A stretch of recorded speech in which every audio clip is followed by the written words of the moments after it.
안녕하세요. 반갑습니다. 팟캐스트 하는 남자 한량입니다. 오늘은 한량의 혼밥 이야기 함께 하겠습니다. 여러분, 얼마 전 말복이었습니다. 여러분들은 어떤 메뉴로 몸보신 하고 계신가요? 저는 오늘 조금 색다른 메뉴를 선택했습니다.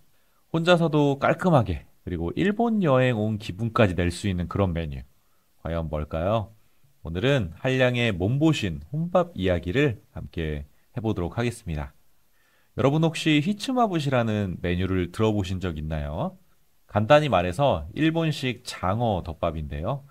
관련 식당을 소개하는 영상을 보고 이 메뉴를 꼭 먹어봐야지 했었습니다. 네이버 지도에 꼭 가야 할 집으로 저장해 놓고 2년이 지났어요. 가야지 하면서도 계속 미루게 되더라고요. 그런데 때마침 말복을 앞두고 저장해 두었던 그 식당 근처로 갈 일이 생긴 거예요. 처음엔 몰랐는데 네이버 지도로 출장지까지 동선을 검색하다가 근처에 별표가 보이는 겁니다. 뭐지? 하고 눌러봤더니 몇 년 전 제가 저장한 히츠마부시 그 식당이었습니다. 순간 속으로 야, 오늘은 여기다! 라고 소리 질렀습니다. 올 여름 특히 무더웠던 날씨 때문에 이 지친 몸과 마음을 위로하기 위해서 조금은 색다른 나만의 몸보신 메뉴가 필요하던 차였는데 아주 잘 됐습니다. 그렇게 말복 즈음해서 선택한 음식이 바로 히츠마부시입니다. 일명 장어덮밥이죠. 히츠마부시는 일본 나고야의 대표 장어덮밥 요리인데요. 숯불에 구운 장어에 달콤 짭짤한 간장 양념을 발라서 밥 위에 얹고 이걸 네 가지 방식으로 나눠 먹는 독특한 스타일이 특징입니다. 네 가지 스타일은 그냥 먹기, 김파, 와사비 곁들여 먹기, 오차즈케 육수 부어 먹기, 그리고 가장 맛있었던 방법으로 한 번 더 먹기 이렇게 되어 있던데요. 한 번 주문하면 이 네 가지 경험을 할 수 있는 셈이죠. 이게 히츠마부시의 진정한 매력 포인트라고 합니다. 제가 방문한 곳은 양산도 광교점이었습니다. 가게 문을 열자 깔끔한 일본 특유의 그 내추럴하고 심플한 인테리어가 눈을 편안하게 했고요. 은은한 나무 향과 부드러운 조명이 먼저 저를 반겨주었습니다. 브레이크 타임이 막 끝난 5시에 방문을 했는데 손님이 많지 않아서 이 혼밥을 했음에도 불구하고 좀 부담이 크지 않았습니다. 저녁 시간에 가까워지니까 손님들이 하나둘씩 늘어나더라고요. 저는 시간 타이밍을 굉장히 잘 맞췄다는 생각이 들었습니다. 테이블에 앉으니까 따뜻한 티가 나왔는데요. 확실히는 모르지만 아마 녹차인 것 같았습니다. 이제 주문을 해야겠죠. 저는 히츠마부시 하나만 바라보고 왔기 때문에 고민은 없었습니다.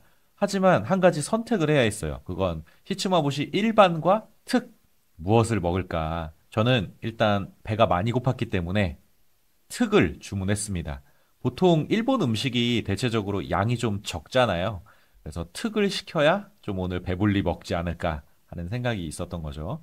주문은 간단했습니다. 테이블에 설치된 태블릿으로 제가 먹을 메뉴를 주문했고요. 그리고 히츠마부시를 먹는 방법이 테이블에 안내돼 있어서 안내된 페이지를 열심히 보고 있었습니다. 잠시 후 식기들이 정갈하게 놓여진 트레이 한 상이 제 앞에 놓였는데요. 장어덮밥 본체, 부드러운 계란찜, 시원한 장국, 그리고 아삭한 김치, 오차즈케용 육수, 잘게 썬 파와 김, 그리고 선명한 초록색 와사비 한 덩이. 보기만 해도 군침이 절로 흘렀습니다. 먼저 안내받은 대로 주걱으로 장어덮밥을 4등분으로 나눴습니다. 그리고 첫 번째 몫을 제 밥그릇에 덜어서 아무것도 곁들이지 않고 그대로 먹었어요. 달콤 짭짤한 간장 양념이 밥 아래 스며들어 있었고 장어는 촉촉하고 부드러우면서도 쫄깃했습니다. 양념 맛은 우리가 다 아는 그 일본식 달콤한 간장 양념 맛인데요. 특히 인상 깊었던 건 장어가 가시 하나 없이 깔끔했고 비린내가 전혀 나지 않았다는 겁니다. 처음 먹어보는 생소한 음식임에도 불구하고 맛과 식감에 굉장히 만족스러웠어요. 그래서 첫 숟갈에 여기 잘 왔다 싶었습니다. 두 번째 몫은 파와 김, 와사비를 곁들여 먹는 겁니다. 사실 와사비를 밥에 이렇게 듬뿍 넣어본 적은 처음이었는데요. 간장 양념의 그 달큰함 사이로 뾰족하게 치고 올라오는 와사비 향이 정말 시원했습니다. 파의 향긋함과 김의 바삭함이 더해져서 입안에서는 향과 식감이 완벽하게 조화를 이루어냈죠. 첫 번째 먹을 때와 비교해서 두 번째는 맛도 비주얼도 완전히 다른 메뉴가 되어 있었습니다. 이 순간, 아, 이게 히츠마부시의 묘미구나 하는 감탄이 절로 나왔습니다. 세 번째는 사실 제가 가장 우려했던 방식인데요. 남은 파와 김, 와사비를 올리고 따뜻한 오차즈케 육수를 부어서 국밥처럼 말아 먹는 겁니다. 간단히 말해서 그냥 물 말아 먹는 형식인 건데요. 저는 속으로 생선에 물을 말면 비린내 나는 거 아닌가? 걱정을 많이 했습니다. 제가 이 생선 비린내를 정말 싫어하거든요. 그래서 고등어도 잘 안 먹어요. 하지만 첫 숟갈에서 그 우려는 완전히 사라졌습니다. 맑은 동태국에 밥 말아 먹는 듯한 그 담백함과 간간한 감칠맛이 입안을 가득 채우더라고요. 장어 양념의 향이 은은하게 남아있으면서도 국물은 깔끔해서 와사비를 넣어 먹었는데 그것도 시원하고 좋았습니다. 마지막 몫은 지금까지 먹어본 방식 중에 가장 맛있었던 방식으로 다시 먹는 겁니다. 저는 단연 두 번째 방법, 파, 김, 와사비 조합을 다시 선택했는데요. 숟가락을 들고 밥을 한 입 뜨는 순간, 코끝을 스치는 그 와사비의 향, 입안을 가득 채우는 간장 양념과 장어의 부드러운 식감이 다시 한번 제 행복 호르몬을 자극했습니다. 오, 여긴 다음에 또 와야겠다. 이렇게 마음속에 재방문 예약을 했습니다.